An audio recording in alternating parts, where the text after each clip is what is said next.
আপুনি জানেনে কচুৰ লতি খালে শৰীৰৰ কোনটো ৰোগ নিৰাময় হয়? কলা জামু খালে কোনটো বেমাৰ নিৰাময় হয়?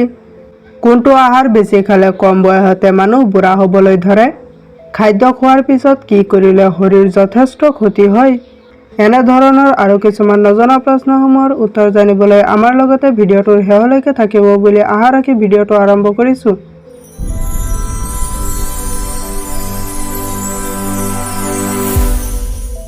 আজিৰ প্ৰথম প্ৰশ্নটো হৈছে ভাতৰ লগত কেঁচা নিমখ খালে শৰীৰত কোনটো ৰোগ হ'ব পাৰে? অপশ্যনসমূহ হৈছে ক জ্বৰ, খ এলাৰ্জি, গ পাইলছ, ঘ হাৰ্ট এটেক।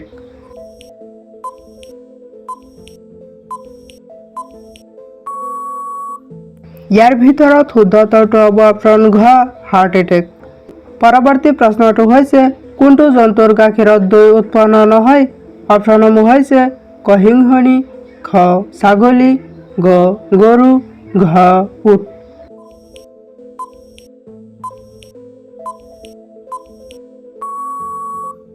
ইয়াৰ ভিতৰত শুদ্ধ উত্তৰটো হ'ব অপশ্যন ঘ উট। পৰৱৰ্তী প্ৰশ্নটো হৈছে কঁঠাল কোনখন ৰাজ্যৰ ৰাজ্যিক ফল? অপশ্যনসমূহ হৈছে ক বিহাৰ, খ অসম, গ কেৰালা, ঘ উত্তৰ প্ৰদেশ।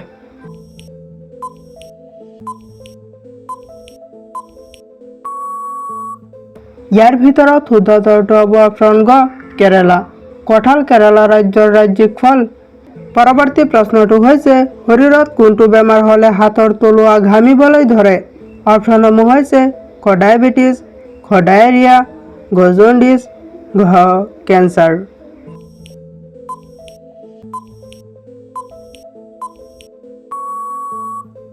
ইয়াৰ ভিতৰত শুদ্ধ উত্তৰটো হ'ব অপশ্যন ক ডায়েবেটিছ। পৰৱৰ্তী প্ৰশ্নটো হৈছে শৰীৰত কোনটো বেমাৰ হ'লে টোপনি কম হয়? অপশ্যনসমূহ হৈছে ক মূৰৰ বিষ, খ হৃদৰোগ, গ কেঞ্চাৰ, ঘ হাৰ্টৰ।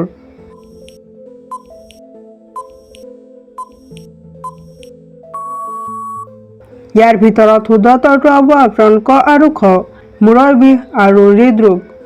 পৰৱৰ্তী প্ৰশ্নটো হৈছে প্ৰতিদিনে ৰাতিপুৱা কোনটো খাদ্য খালে মুখৰ ব্ৰণ দ্ৰুত কমি যায়?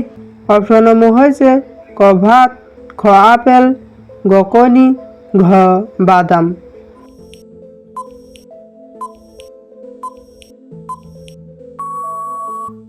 ইয়াৰ ভিতৰত শুদ্ধ উত্তৰটো হ'ব অপশ্যন ঘ বাদাম। পৰৱৰ্তী প্ৰশ্নটো হৈছে কেঁচা নিমখ খোৱাৰ ফলত শৰীৰৰ কোনটো অংগ বেছিকৈ ক্ষতিগ্ৰস্ত হয়? অপশ্যনসমূহ হৈছে ক বৃক্ক, খ পেট, গ যকৃত, ঘ হাঁওফাঁও।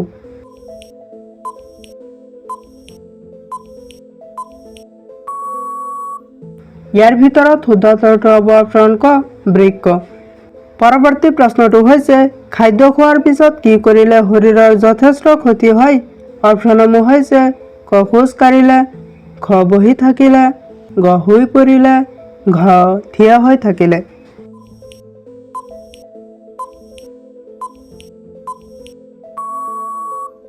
ইয়াৰ ভিতৰত শুদ্ধ উত্তৰটো হ'ব অপশ্যন গ শুই পৰিলে। পৰৱৰ্তী প্ৰশ্নটো হৈছে নিয়মিত কি খালে শ্বাস প্ৰশ্বাসজনিত ৰোগ সোনকালে নিৰাময় কৰাত সহায় কৰে? অপশ্যনসমূহ হৈছে ক কল, খ নেমু, গ কফি, ঘ মৌ।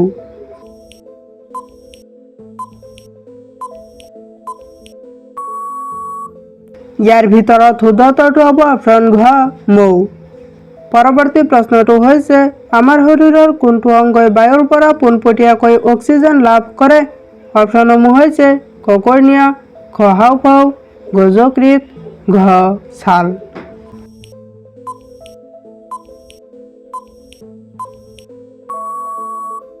ইয়াৰ ভিতৰত শুদ্ধ উত্তৰটো হ'ব অপশ্যন ক কৰ্ণিয়া। পৰৱৰ্তী প্ৰশ্নটো হৈছে বেছিকৈ আচাৰ খালে কি ভয়াৱহ ৰোগ হ'ব পাৰে? অপশ্যনসমূহ হৈছে ক ডায়েবেটিছ, খ যকৃতৰ চৰ্বি, গ গেষ্ট্ৰিক, ঘ হাঁপানি।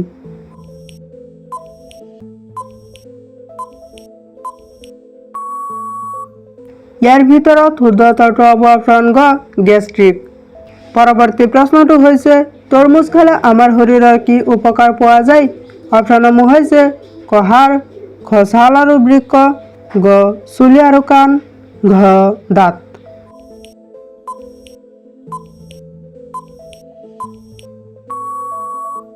ইয়াৰ ভিতৰত শুদ্ধ উত্তৰটো হ'ব অপশ্যন খ ছাল আৰু বৃক্ক। তৰমুজ খালে আমাৰ শৰীৰৰ ছাল আৰু বৃক্কৰ উপকাৰ পোৱা যায়। পৰৱৰ্তী প্ৰশ্নটো হৈছে হাতৰ তলুৱাত কি ঘঁহিলে স্নায়ুৰ সমস্যা সোনকালে নিৰাময় হ'ব পাৰে? অপশ্যনসমূহ হৈছে ক নাৰিকল তেল, ঘ আদা, গ পিঁয়াজ, ঘ তিলৰ তেল।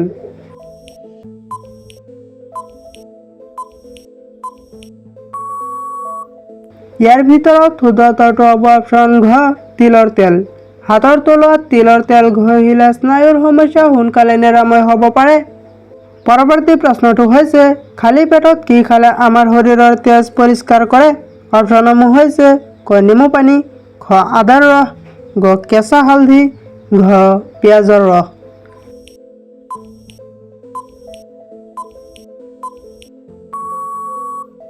ইয়াৰ ভিতৰত শুদ্ধ উত্তৰটো হ'ব অপশ্যন গ কেঁচা হালধি। খালী পেটত কেঁচা হালধি খালে আমাৰ শৰীৰৰ তেজ পৰিষ্কাৰ কৰে। পৰৱৰ্তী প্ৰশ্নটো হৈছে কোনটো আহাৰ বেছি খালে কম বয়সতে মানুহ বুঢ়া হ'বলৈ ধৰে? অপশ্যনসমূহ হৈছে ক ভাত, খ মৌ, গ চেনি, ঘ কফি।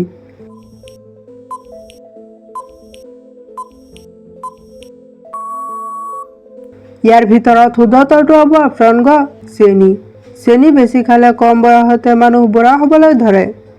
পৰৱৰ্তী প্ৰশ্নটো হৈছে শৰীৰৰ বাত বিষ উপশমৰ বাবে কোনটো ফল বেছি উপকাৰী? অপশ্যনসমূহ হৈছে ক আখৰোট, খ খেজুৰ, গ কিচমিচ, ঘ কাজু বাদাম।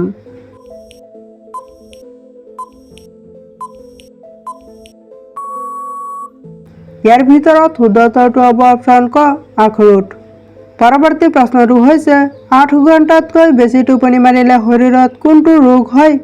অপশ্যনসমূহ হৈছে ক কেঞ্চাৰ ৰোগ, ঘ জ্বৰ, গ আলচাৰ, ঘ হৃদৰোগ।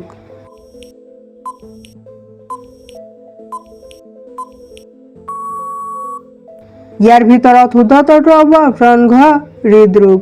8 ঘণ্টাতকৈ বেছি টোপনি মাৰিলে শৰীৰত হৃদৰোগ হ'ব পাৰে। পৰৱৰ্তী প্ৰশ্নটো হৈছে কলা জামু খালে কোনটো বেমাৰ নিৰাময় হয়? অপশ্যনসমূহ হৈছে ক হৃদৰোগ, খ উচ্চ ৰক্তচাপ, ঘ ডায়েবেটিছ, ঘ সকলোবোৰ।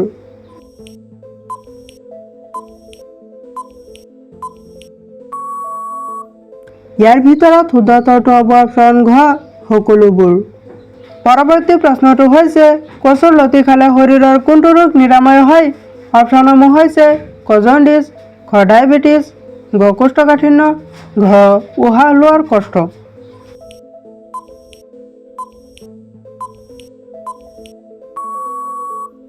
ইয়াৰ ভিতৰত শুদ্ধ উত্তৰটো হ'ব অপশ্যন গ কোষ্ঠকাঠিন্য।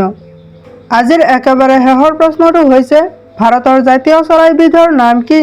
অপশ্যনসমূহ হৈছে ক দোৱেল, খ ময়ূৰ, গ মইনা, ঘ টিয়া পাখি।